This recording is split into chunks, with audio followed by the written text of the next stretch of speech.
Okay, so they'll be here in a second. Okay.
Welcome to the Oregon press conference following Game 3 of the Eugene Regional. Participants today, number 2, Grayson Grinsel, head coach Mark Wazakowski, number 25, Jacob Walsh, number 33, Jeffrey Hurd.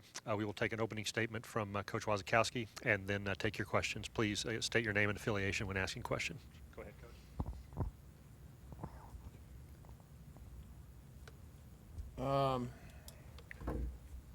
Yeah, I don't, the thing that, first off, I want to compliment, Coach Lee's club, very solid team, airless game, and for them to get 5 two-out RBIs really shows the grit and resilience that they had. They executed very well today, pitched very well today, and it was a well-coached team like I knew that we would expect with Larry Lee. He's one of the most underrated coaches in the entire country, and he's awesome. He's a good coach, and his team was well prepared.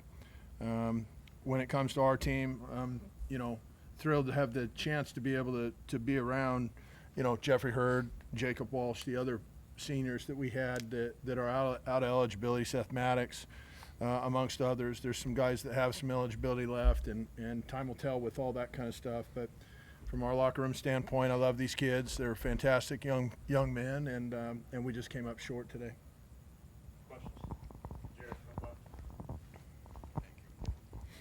Was in the 7th inning there, Ian has been pretty good for you this year, but had some cracks in the dam, so to speak. And Murray coming up had been 3 for 3 off Grayson, another lefty. Just why leave him in there with the bases loaded in that situation when you had Maddox, Garcia, Cole Stokes available? Some of the assumptions were, some of those assumptions may or may not be accurate. Why leave him in there? Because he's probably on a piece of paper, and over the course of the long haul, he's been statistically our best pitcher. Him and Grayson have been 2 guys that we've leaned on heavily, and have been the 2 best pitchers that we've had, more or less. And some of the other guys have had good years. Those guys have had great years, and we predetermined going into the game if they were going to beat us, they were going to beat us with the guys that have had the best years for us. Obviously not the outcome you wanted, Jeffrey, but 2 really good at-bats there. What did it mean to end the season personally on that note and to step up for your team in that way? I mean, personally it felt good in those 2 at-bats, obviously, hitting those homers. Kind of been an up-and-down year for me, but I felt God kind of just telling me to just stay patient and trust him, and it came through today. But obviously I'm disappointed with the outcome, but, looking back on it, we had a great year, great group of guys, and, I found my best friends for life and you guys in this team, so.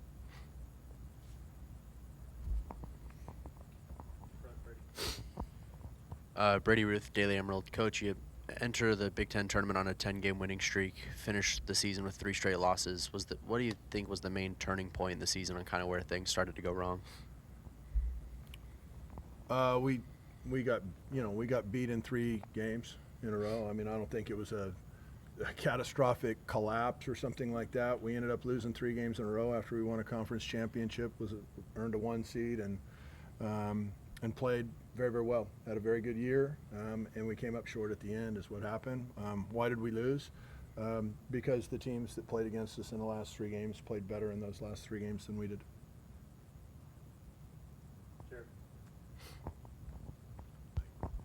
Grayson, just how do you feel like you performed today and just your outing overall? Yeah, I mean, obviously it wasn't one of my best. Obviously don't want to go out on that note, but still felt like I went out there and gave it everything I had, and that's all you can do.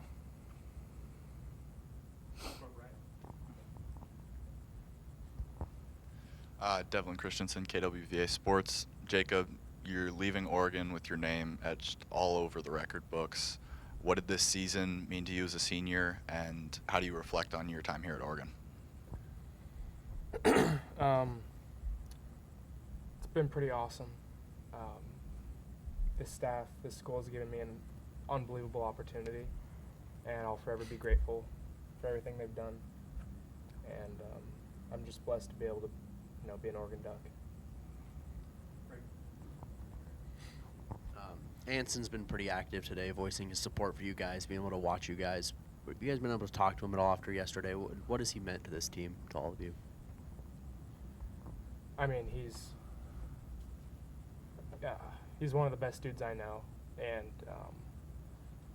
that play last night kind of showed who he was. He gives everything on the field, and it was unfortunate what they did to him, but he's one of the best dudes I've ever met. So I mean, it was pretty brutal to not be able to be for him not being able to be there with us today. But yeah. Ashley Davidson, Duck TV. Coach, with all the fans watching all season long, what testament do you want to give to them after the season, what you've seen from this ball club the whole year? Yeah, really good question.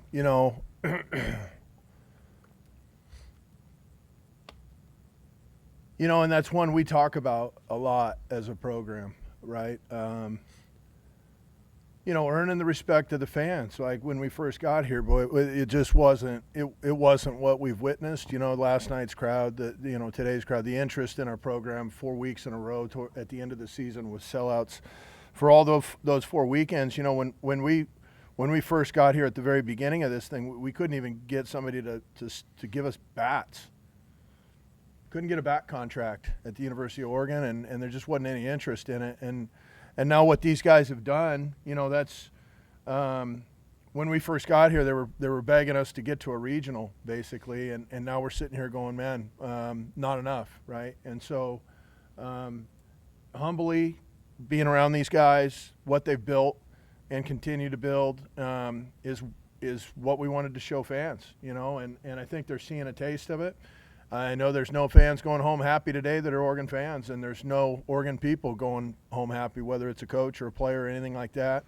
And in time we'll look at the grand scheme of things and the big picture, but I think we're clearly building a program that we can be really proud of. I think the fans are able to see that now pretty clearly, and their support is tremendous. And fans, we really want to continue to earn your respect and your support out there. And this isn't the way we wanted it to end for Mr. Kilkenny or anybody else this season. And sometimes that's, that happens, right? Sometimes that happens to good teams, and that happened to us. We ran into a couple of teams that outplayed us the last couple of days, and now we go home. Now we go home from a season, and we have to regroup. Well, you kind of talked about it for a second there, but you've had great postseason success these last couple of years, 2 straight super regionals. What are the next steps for you guys this is obviously the best team in the last couple of years, fall short this year, but what are the next steps to continue this success during the regular season and in the postseason?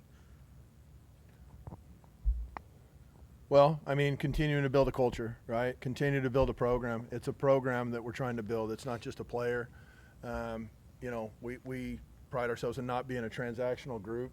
We invest in these young people with all our hearts. We love them, And so, to see Jeffrey Hurd blessed today when he gets an opportunity to play for Ants and Arrows today, who doesn't get a chance to be able to finish possibly his last season of college baseball by being, somebody that the NCAA, I'm sure would be extremely proud of.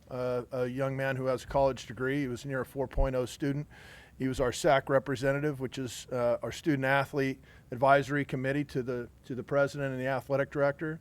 He served on multiple boards at the University of Oregon and was a spokesman for the program, and a tremendous young man. And for him to not get the opportunity to be able to be on the field today is probably the thing that hurts me personally right now at the moment. Without getting into the grand scheme of things, I just hurt for that young man because of his investment in college sports, in the great University of Oregon that it is, and the people. For us not to be able to have him on that baseball field today, maybe it's a reason why he chooses to come back. But if he doesn't choose to come back, I hope it's not from the heartburn of the experience that he just had. Ian Valu, KWVA Sports. Coach, with your coaching philosophy, excuse me, coaching young college players, what's kind of your You're good. What's kind of your message to them? Just like to keep them grounded, to have them process this heartbreaking season-ending loss. Perspective, right? I mean, we're playing baseball. We're blessed to play baseball. Cole Fisher, he's not blessed to play baseball right now. So, when you're walking away from a season that you wanted more out of, you can still look at it and say to yourself that there's a lot harder things than losing a regional going 0-2. And so what I would try to encourage young people, and will try to encourage young people that I got a chance to be around all year, is keep it in perspective. Usually good things come to the people that work the hardest, and to just continue to teach and preach core values that are going to make these young people successful. That's all we're trying to do, on a daily basis, and we believe that that's going to lead to the best person they can be on the field as a player as well. So, we're just trying to teach young men to be excellent young people in our community and represent this awesome university that Carl and everybody's in charge of. I mean, this place is awesome, and we're very humbled to be here and very, very fortunate to have jobs. We all have jobs here. We're fortunate to be here. Thank you guys very much. Are there any other questions before we leave? I mean, we don't need to cut it off. Yes, sir. I mean, this is the last press conference unless we're strapped for time, Jimmy. I mean, There's a couple more. okay. Sorry. Jeffrey, your decision to transfer in here 2 years ago now, how do you reflect on that decision and your time here at Oregon now that it's come to an end? It's the best decision I ever made. Like I said, all the guys on my team are family for life now.